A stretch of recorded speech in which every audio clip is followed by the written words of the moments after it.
Hi! I'm Barb. And I'm Alex. And we're Enchanterium.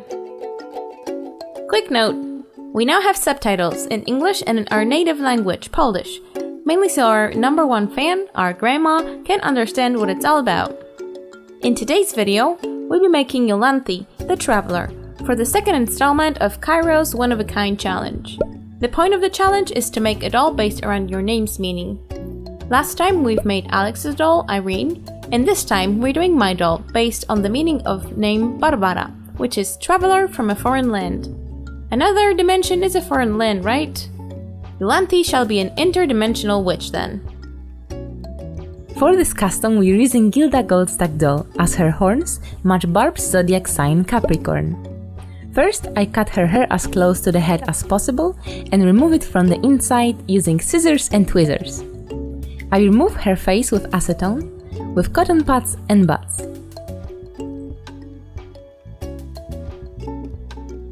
I did the same with the scalp paint. I'll reroute her with green and grey yarn to give her a kind of dreadlock or braided hairstyle. Before I go too far, I paint her scalp with acrylic paint to match the color of her hair.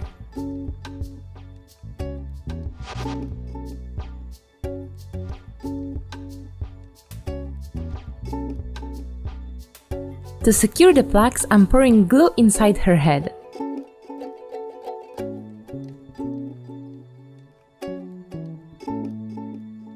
Time to prep her for Faceup.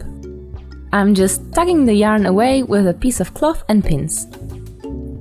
I start the Faceup with blushing all around the face and ears. I made rough sketch of eye shapes and start painting her lips with pastels and pencils. The next step is to draw basic features like eyebrows, eyeliner, irises and pupils. I'm going to give her red eyes, but I start with light brown pencil. I paint the eyeshadow, the whites of the eyes and other makeup details.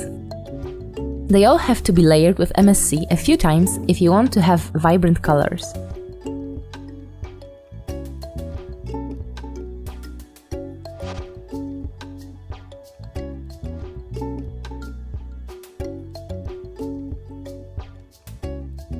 Irene has a lot of freckles and this doll will have some as well.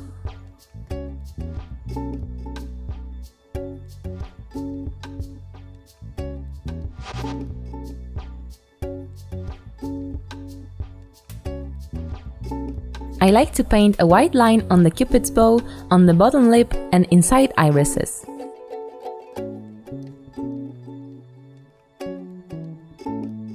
I decided to enhance her eyelashes by adding white lashes next to the original black ones. Some more green pastels on her eyebrows, and let's move on to painting the horns. I start with gold paint and then add red on the tips.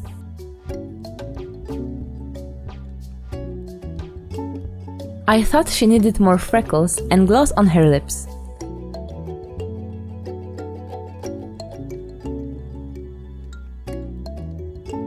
I also painted inside of her ears for more depth. I'll show you how to make her coat. If you want to follow along, the pattern is linked in the description below. For the purpose of the tutorial, I'm going to use this other fabric and pink thread. I sew on the sewing machine, but you can totally do it by hand. First, I'm marking the middle point because you have to extend the pattern on both sides. Curve the bottom edge of this piece, I just eyeballed it. Side note, if you have a fabric that doesn't fray, great, use it and don't hem anything. Cut the piece down the middle line and begin to hem edges, but not the top one. Here I decided to split the piece in half as it is easier to sew that way. Continue hemming until you're left with something like this. Hem the straight edge of both sleeves and these edges of the collar piece. Now, pin your sleeves to the bodice, right sides together, fiddling the fabric so the curves match.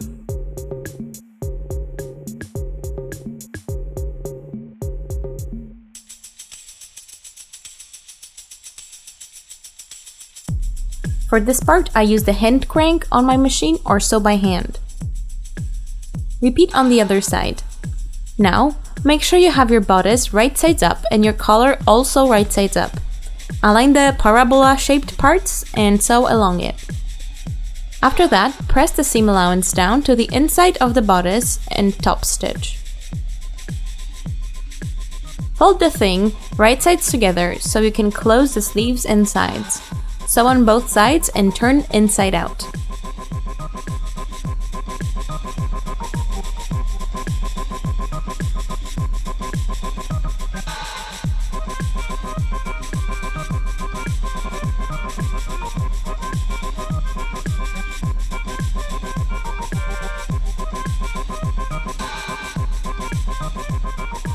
Gather the bottom big pieces, or pleat like I did, and align them right sides together with the bottom of the bodice to check for how long it has to be.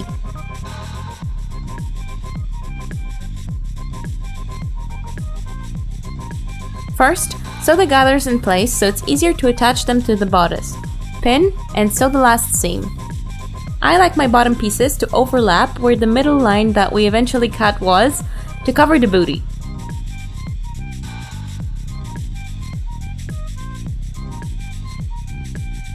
Unless you want to top stitch the seam allowance along here. Add a button and congrats! Now you have a coat. I made a total of 3 of these coats and I adore this style. It's time to work on her body. I start with blushing and some rune tattoos on the palms of her hands. I painted runes B and L for Barb's initials. Just like her sister Irene, Iolanthe is going to have a painted top with shiny rhinestones. I glue them one by one around her torso.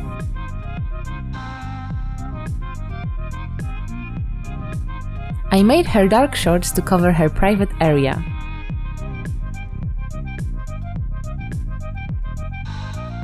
Widowna's shoes have that witchy vibe, so I thought they will be perfect for this project. I cut the web thingies and paint the shoes dark red, but later I changed my mind and repainted them grey.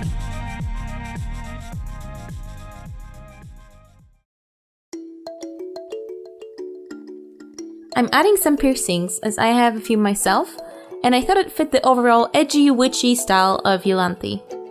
I'm poking additional holes with a thicker pin first, then add silver jump rings in different sizes.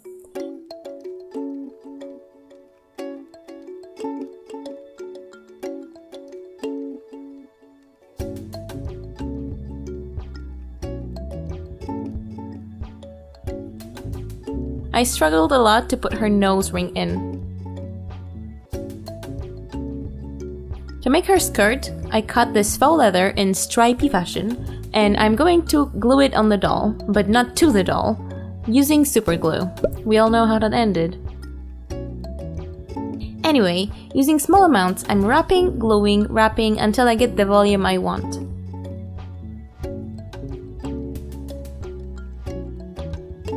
To have a traveling attribute, I took this doll suitcase and cut it flush. I don't know which doll it was from. The first person who can figure this out wins 100 Enchanterium points. I designed and printed this plaque to go over the holes, and to match my sister doll Irene, it has the same kingfisher design on it. I filled the middle with cardboard to make an even surface and glued everything with hot glue, and filled any gaps.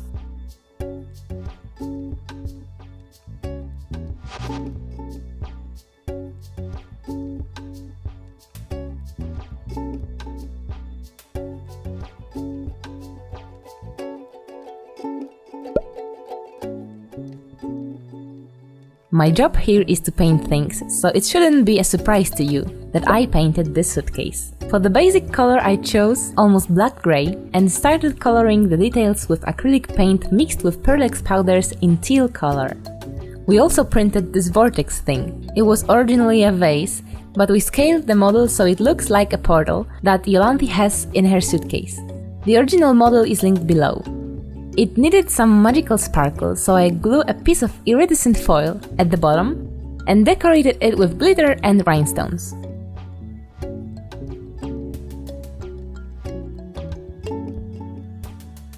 I also took a lettuce leaf, green tissue paper, and added some glitter to it as well.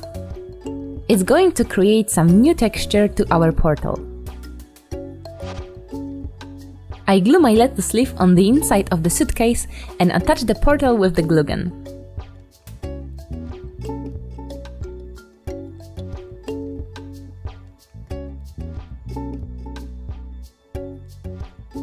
It needs more sparkle and glitter and glossiness, and after that, the magical door to another dimension is ready.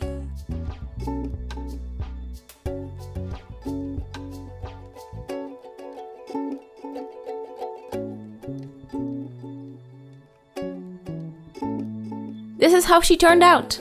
Thanks again to Kyro's workshop for the challenge. I personally am very happy about the fact that she carries the portal in her suitcase, like how cool would that be? What would be your fantasy travel method? Let us know in the comments down below. As with Alex's doll Irene, my doll's name comes from my second name, Iolanthe, but spelled more fancy. It is also the name of our #1 fan, our grandma. Make sure to follow us on Instagram for some sneak peeks and subscribe for future videos. Have an enchanted day, and we'll see you next time.